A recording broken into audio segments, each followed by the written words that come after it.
What do you 40 feel times. about things like Pride Month? I mean, like I say, I support the LGBT community, always have done.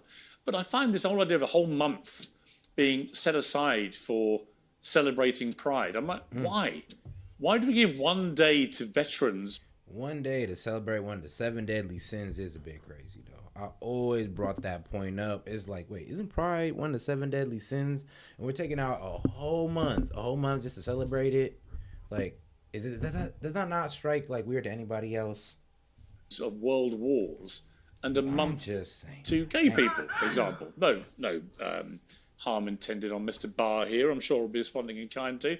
But I have no issue with James and his sexuality. Thank you. But why do I have to celebrate it for a month? I should say no issue with yours, Piers. Well, yeah, but I would rather you didn't ram it down my throat all the time. There's no danger of that happening. But I just wanted to... But to be clear, there's no straight month, right? There's no celebration of my sexuality or ramming of anything down people's throats. But Riley... I ain't gonna lie. It's funny because the gay dude set him up for that one. That was funny. Before we all lose the plot here, how do you feel about enforced virtue signalling, where if you don't go along with this, then you're kind of lambasted as a bigot? We see it in all sorts of different ways. I remember with the George Floyd murder happened, a horrific thing, which I wrote and spoke about a lot, about how horrific it was. And it had to affect real change, which it did. But that day when everyone was told to do a black square on their Instagram for a day, and I just didn't want to do it. And Hey, surprise, surprise. I'm a black man. I didn't do it. Instead posted a picture of myself in my local park with a bottle of rosé and got completely annihilated by people who felt this meant I must therefore be a racist. And I was like, no. I spent all morning, actually, debating this on television. I wrote a column about it. And then I fancied a glass of rosé, and I fancied exercising my free speech rights to post a picture of said bottle of rosé on my Instagram. And yet I literally had my kids ring me, my sons. I ain't gonna lie. And if you did, fall for the whole George Floyd hoax, then I ain't gonna lie. You felt very offended by that as a black person. It's like, hold on. Police brutality happened, and you don't want to honor George Floyd. You're not going to bend a knee, or you're not going to go ahead and put that black square up. Like, all of a sudden you actually care now. It's like, bro. Man, look, we all should knew something was up. We all should knew something was up from the get-go. For some reason, some guy dies who's an ex-criminal. We glorify it.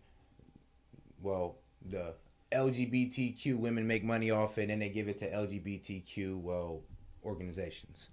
Yeah, it was all one big scam, let's be real. Who were being bombarded with abuse. What is your father doing? Why isn't he doing the black square? And I feel the same about the backlash that comes with things like Pride Month. It's like, if you don't go along with all this, somehow you must be homophobic, which I'm not. Your thoughts? Right. No, I totally agree. I just want to know what posting a black square on Instagram, how that helps quite literally anybody. And yeah, to your point, Piers, look, the Pride movement, it's not just one day, it's not just 1 month. The LGBTQ plus community has over half a calendar year. Now, that is a very fair point, though. It's like, well, what did posting that square do for George Floyd's family? It did nothing. It did nothing but line the pockets of the BLM. That's all it really did. So you posting that black square was really just free promotion for BLM to get donations. None went towards George Floyd's family. Ain't that crazy? You fell hook, line, and sinker. But don't worry, though. We all did. Year in days. There's Trans Visibility Day. There's Asexual Awareness Day. There's Gender Fluid Day. I mean, I can't even keep up. And yeah, it's not even about that these days exist or that they're divisive, I think, in their true nature.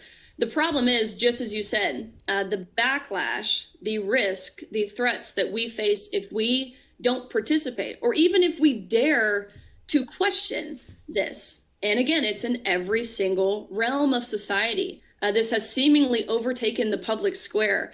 And I think the same sentiment you had, what people do behind closed doors, by all means, that's the beauty of living in America, in my case. That's the beauty of where we live. Of course. But I don't want it to cost my taxpayer dollars, and I don't want to be forced to support this. Because as a Christian,